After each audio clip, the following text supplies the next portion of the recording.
Hi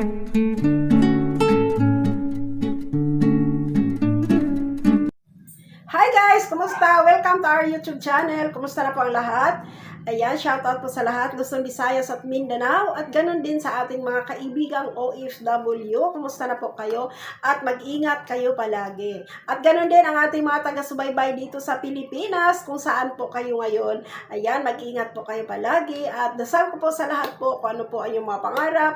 Sana po ipagkaloob sa inyo nitong taon na 2025. Sana po nitong taon ng 2025 guys, kung ano yung mga pangarap ninyo, ano yung mga dasal po ninyo, sana po sagutin sa atin ng ating Panginoon. Ayan, shout out po, no? And be positive lamang po, guys. So, for today po, guys, ayan, ngayon lang po ako nakabalik kasi medyo may nabisihan ako and then gusto ko pong mag-relax muna, no? And ngayon po, pag-usapan po natin, guys, kung bakit hanggang ngayon maila pa rin sa inyo yung bagkas mahirap ang swerte na dumadating. Kasi guys, minsan din, no, minsan may mga pagkakataon po tayo na talagang kailangan din nating gawa ng paraan. Hindi lamang po tayo aasa lamang sa swerte, okay? Kailangan po gagawa po tayo ng paraan. Kasi po yung swerte ang dyan na yan, no? Kailangan lang talaga nating kumilos at gumawa ng mga paraan. Kaya nga sabi ni Lord, di ba? Sabi ng ating mahal na Panginoong Hesus, kumilos ka at siya nang bahala, di ba po? So paano tayo magkakaroon ng income, magkakaroon ng yung magandang buhay kung hindi tayo magsikap? Syempre samahan talaga yan ng sikap, pagtsatsaga at number one sa lahat, pagdadasal po sa ating mahal na Panginoon. Yun po pinaka-importante. Okay? And then be positive always. Guys, ang dasal po ay napaka-power talaga yan. So magdasal ka guys alas 3 ng madaling araw. Pag kayo po ay nagising, ayan, ilista mo ang lahat ninyong mga pangarap, ilista mo yung lahat ng mga dream. Yan, baga sa may target ka. Okay? Ilista mo lahat yan. Yan. And magdasal ka guys ng time team sa oras ng alas 3 ng madaling araw. Yan guys, kasi effective po sa akin yan at ginawa ko yan. Ang dami ko na po mga prayer na sinagot ni Lord. Kaya sabi ko, hindi pwedeng aasa lamang po tayo sa swerte-swerte. Kailangan din natin kumilos, sipag at tiyagaan din, pagdadasal. Sa panahon natin ngayon guys, ang dami pong paraan na tayo po'y kumita. Kung kayo pa po'y mahilig mag-Facebook, ayan, shoutout po sa mga may Facebook account dyan. Pwede kang kumita sa Facebook. Alam mo guys, ayan, isa din yan na paraan kung mahilig kang, kasi lahat ngayon mayroong Facebook account, ayan, pwede kang kumita dyan. Ngayon guys, may paraan na po bakit kumita ka sa Facebook. Ano yan, ang dami po, ang dami na pong kumikita, ang laki ng mga kinikita. Pwede po nimong mapagkitaan ng Facebook, ang TikTok mo, kung mahilig kang mag TikTok guys, ayan, so wala sa edad po, no? Wala sa edad kung paano tayo kumita. Kaya hindi lamang po tayo aasa sa swertihin tayo. Kahit ang dami mo ng pampaswerte kung talagang hindi ka rin kikilos, wala din. So, sa panahon natin ngayon guys, ayan, parang pinadali lahat. Baga sa pinadali, isipin mo ang Facebook, pwede kang kumita dyan. Sa YouTube, pwede kang kumita. Ayan, ako guys, honestly guys, ang laki ng tulong ng YouTube sa akin. Nakapagtapos yung anak ko sa pag-aaral sa sahod ko sa YouTube. Kasabay naman noon yung mga racket-racket natin sa labas. Yung mga ginagawa natin kasi isa din akong ahente. Okay? So sa hindi po nakakaalam, ang dami ko pong mga racket kasi racketira nga talaga tayo. And then guys, pwede ninyong gawing pagkitaan ang iyo pong Facebook account. Kung gusto niyo yan, tuturuan ko po kayo. Okay? Tuturuan ko po kayo kung saan kayo mag-umpisa at magtulungan po tayo guys. Magtulungan po tayo na makuha mo ang iyong mga pangarap. Okay? Itong video ito guys, ito po tungkol po sa isang paniniwala na dapat natin itong i-post ang ating sarili. Huwag tayong magiging kampante na may income tayo ngayon.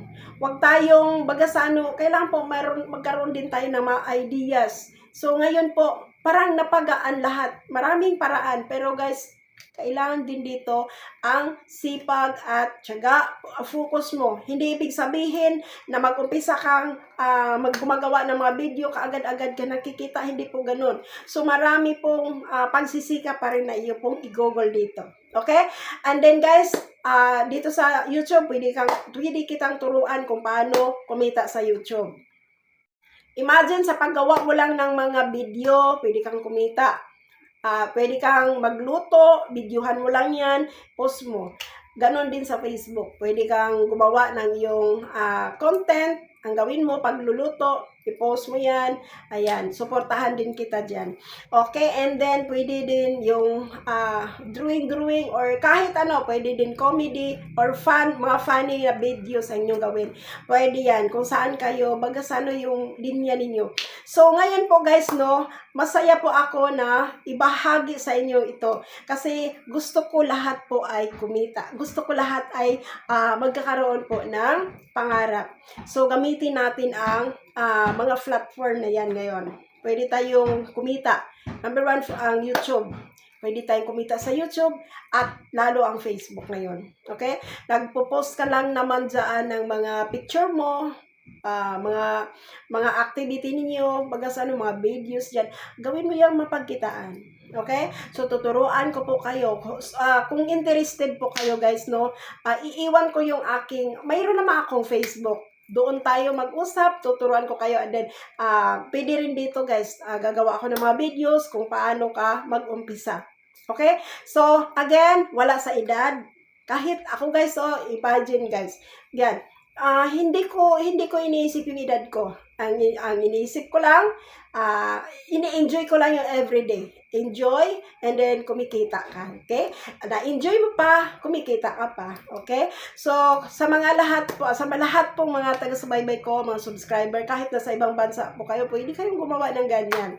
Lalo po sa ibang bansa, pwede kang mag-video ng mga magagandang mga videos, no? Post mo lang. Okay? Pwede mong mapagkitaan yan. So, ayan lamang guys ang ating topic ngayon. Again, pwede mong gawing mapagkitaan ang Facebook, ang TikTok, ang YouTube. Kung gusto nyo matutunan, gusto nyo paano gawin, gusto nyo mag-umpisa at hindi nyo alam kung paano, tuturuan ko po kayo. Okay guys? So, sana po guys ay nakakatulong po ang ating topic ngayon. Ulitin ko po, huwag po tayong umasa lamang sa swerte dahil wala tayong gagawin. Kasi guys, ang dami na pong kumita ngayon. Ang dami na nakabili ng bahay, sasakyan, sa pamagitan lamang sa mga sinasabi ko. Kaya, hindi natin masabi, isa ka din doon. Okay? Okay? So, ayan. Thank you so much guys sa iyong panunood. At umpisa po ngayon, everyday na po ako mag-upload ng videos. Okay? Ayan, naano kasi guys, namimiss ko talaga kayo. Okay? Namiss ko talaga ito kasi imagine araw-araw tayong nagkikita, ngayon ay bigla lang naman akong nanahimik kasi guys nabisi ako at medyo nagpahinga muna ako sandali. Okay? So ngayon balik na naman tayo. Okay guys? So kung hindi ka pa nakapag-subscribe, mag-subscribe ka na kasi ang dami ko pang ituturo sa inyo na pwede mong pwedeng paraan na umangat yung magandang buhay. Okay? Pwede kang magiging maganda ang buhay mo. Kaya, sabayan natin ang mga swerte na dumadating sa ating buhay. Pampaswerte, and then sipag at syaga, pagdadasal ng taimtim, tiyak na ibigay sa atin ng ating Panginoon ang ating mga pangarap. Thank you so much guys! Subscribe, like, and share this video. Thank you so much. God bless everyone. Bye-bye po! See you for the next one! Thank you so much guys. God bless everyone. Bye-bye!